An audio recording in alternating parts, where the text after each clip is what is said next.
From his ordinary beginnings to an extreme injury, here are the things you didn't know about Zac Efron. Number 12, starting out. This star's full name is Zachary David Alexander Efron. He came into the world on October 18, 1987, in San Luis Obispo, California. Later on, he and his family moved to Arroyo Grande, California. His mom, Starla Baskett, worked as a secretary at the power plant station that his father, David Efron, was also employed at. Zac has a brother named Dylan. During an interview with The Star, after becoming widely recognized, Efron noted that his upbringing was pretty average, stating, "I lived a normal childhood in a middle-class family. When I was younger, I didn't even know this business existed." According to an article in Bot magazine, he also said he freaked out if he ever got something lower than an A grade, and added that he was the funny man in school. Efron stated, "I have to admit I was kind of a class clown. If I got along with a teacher, there was no end to my telling jokes or making people laugh in class."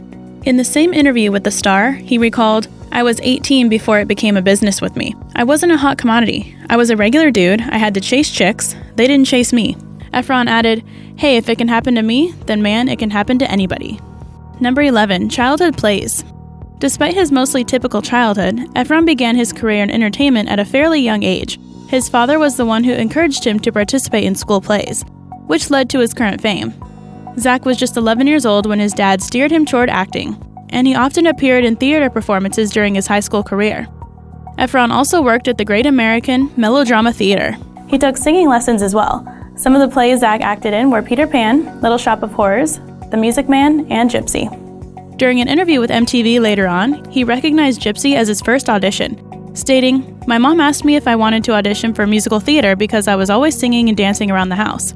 They were pretty annoyed by it at this time. So she asked if I wanted to go to Toys R Us or somewhere one day. Little did I know, it was actually a trick. She dropped me off at this audition. I ran around in a news cap and sold newspapers. I got the part. I didn't even get to go to Toys R Us after." Number 10, American Idol fan. Something you might not have guessed about this star is that he was a big fan of American Idol back in the 2000s. He told MTV that he likes the show because it deals with regular people who really have a dream and like to perform. Efron added that he admires the contestants because they literally go from 0 to 60 in a matter of days, and they handle it like champs. He also noted that he couldn't have dealt with the pressure, stating, "I couldn't have done that. Go to the peak of your fame within a month of starting, and to be able to handle that kind of pressure? I don't envy them." Zac said that he used to attend the American Idol shows fairly often and went almost every week when Taylor Hicks was competing. He also stated that the shows are very different live, and you really get to see who is a good singer and who can really captivate a crowd. Zac also told MTV, "I tend to agree with Simon most of the time, but my favorite judge, just because I know her, is Paula. She's a real sweetheart." Number 9, appendicitis. Although Zac Efron is a successful actor and heartthrob, things aren't always rainbows and butterflies.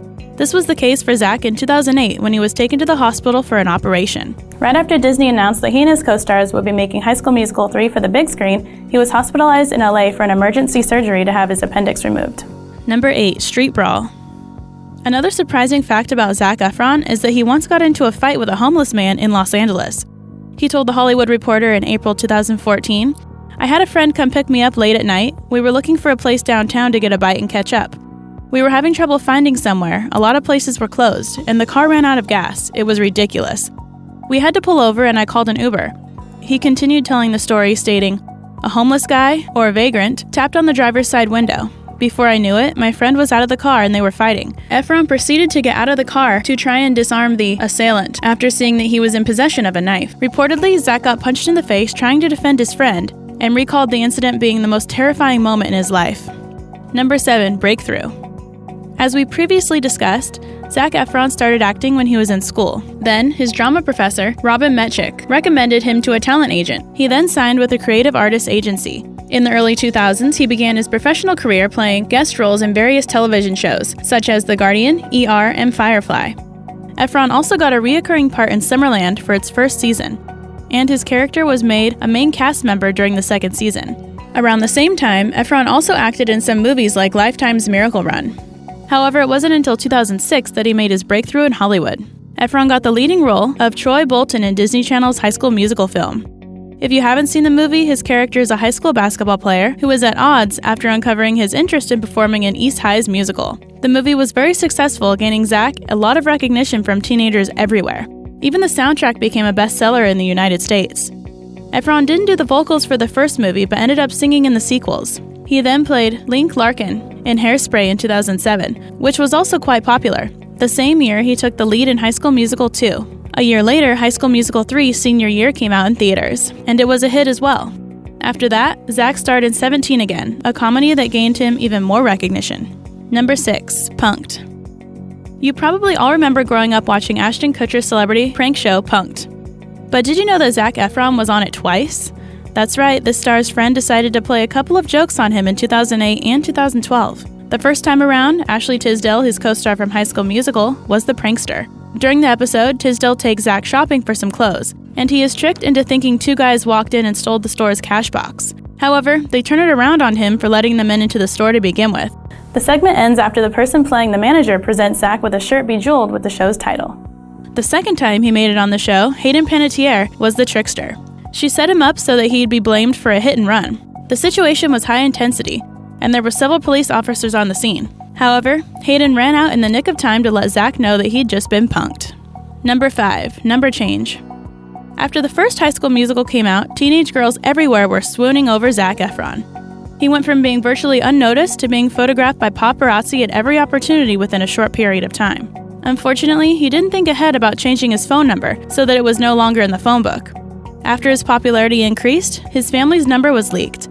Efron stated to the Tribune in 2006, "Somehow our phone number got out online, and it got really bad. We were getting calls in wee hours of the morning." He ended up having to change phone numbers completely. Number 4. Jaw injury.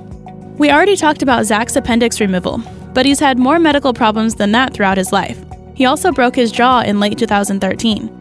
He told Us Weekly in January 2014 about the incident, stating, "I was running through my house and I slipped and fell on my face." He added, "I have a fountain in my house. That's kind of dope, right? So I was running through and slipped on the water and hit my chin on the fountain in the house. It's not a big fountain, but it's a fountain in my house."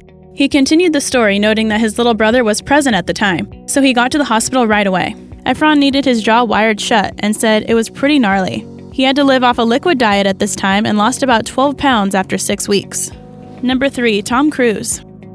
Another surprising fact about Zac Efron that you might not know is that who taught him how to ride a motorcycle. You might not have guessed that it was Tom Cruise.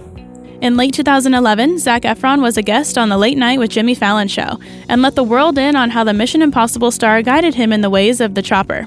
Zac stated, "We were at a party and he says, 'Hey man, do you ride motorcycles?' After Zac informed Cruise that he wasn't a motorcyclist, he invited the young actor over to his house to learn. He added, "I hung out with Tom the next day and he literally sat there for 2 hours and showed me how to ride a motorcycle." It's just a testament of the kind of guy he is. Number 2. Rehab. As we said before, life for this actor hasn't always been rainbows and butterflies, which was certainly the case when he checked himself into rehab in 2013. He was struggling with alcohol and substance abuse and opened up about everything during his episode of Running Wild with Bear Grylls. He explained that the close media attention regarding his personal life had a serious effect on him, stating, "The challenging part was never the work.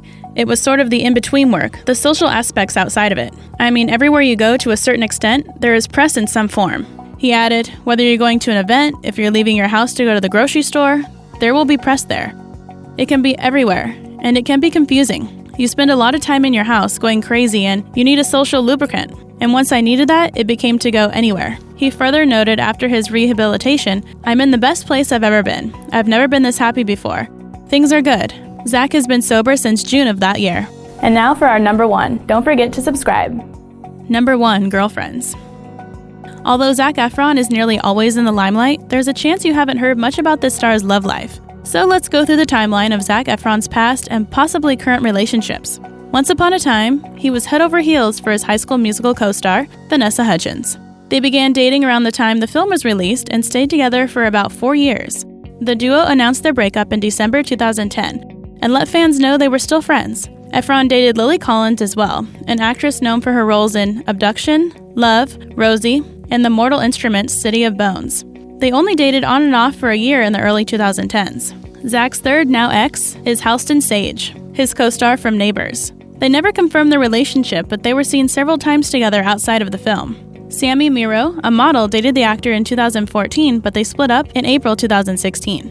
Currently, there are speculations of romance between Zac Efron and Alexandra Daddario, his Baywatch co-star. People said the two have been on again, off again since 2017, but haven't made things official.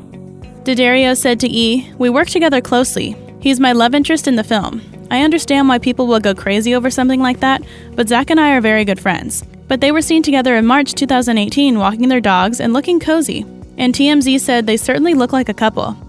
Zac even posted a heartfelt birthday message on his Instagram account under a picture of Alexandra sitting on his lap that read, "Happy birthday to one of the most real, stunning, intelligent, creative, loving, and most rare Pokemon ever created."